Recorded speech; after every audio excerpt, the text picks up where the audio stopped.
పరిశుద్ధాత్మతో నిండిన వారై, పరిశుద్ధాత్మతో నిండిన వారై, ఆ ఆత్మ వారికి వాక్శక్తి అనుగ్రహించిన కొలది అన్య భాషలతో వారు మాట్లాడసాగారు.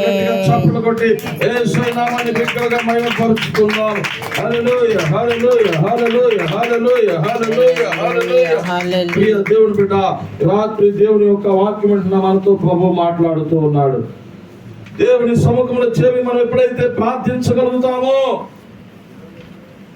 దేవుని యొక్క ఆత్మ మనల్ని విడిచిపెట్టేది కాదు.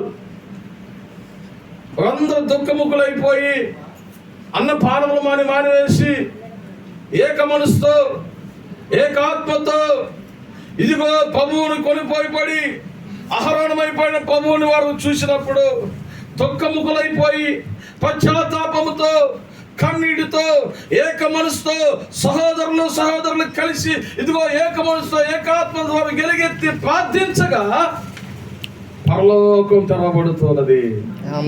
స్తోత్రం, హల్లెలూయా.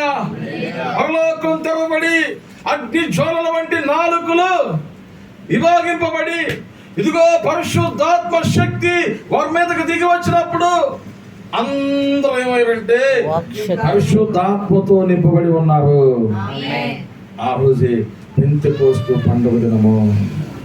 దేవునికి స్తోత్రం, స్తోత్రం. అది మొట్టమొదట సంఘం మీద పరిశుద్ధాత్మ దిగి వచ్చిన దినము.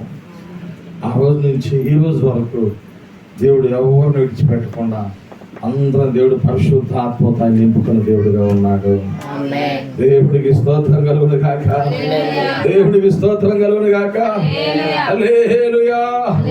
ఆ మేడగది దిగి వచ్చిన పరిశుద్ధాత్మ ఇదిగో నేటికి మన మీద ఆయన దిగి వస్తున్నాడు. అప్పుడు ప్రభు చెప్పాడు, ఇదిగో నేను వెళుతున్నాను, నేను వెళుతుండగా మీ కొరకు నేను ఆదరణకర్త అయిన పరిశుద్ధాత్మ నేను పంపిస్తాను ప్రభు చెప్పాడు.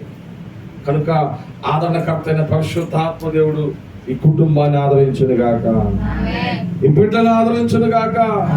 ఇదిగో పరిశుద్ధాత్మ వలన ఈ రాత్రి కుటుంబంలో అద్భుతాలు ప్రభు చేయను గాక. అప్పుడు పరిశుద్ధాత్మ పొందుకున్న శిష్యుడు ఒక్కొక్క దిక్కుకెళ్ళి ప్రపంచాన్ని కదిలించారండి.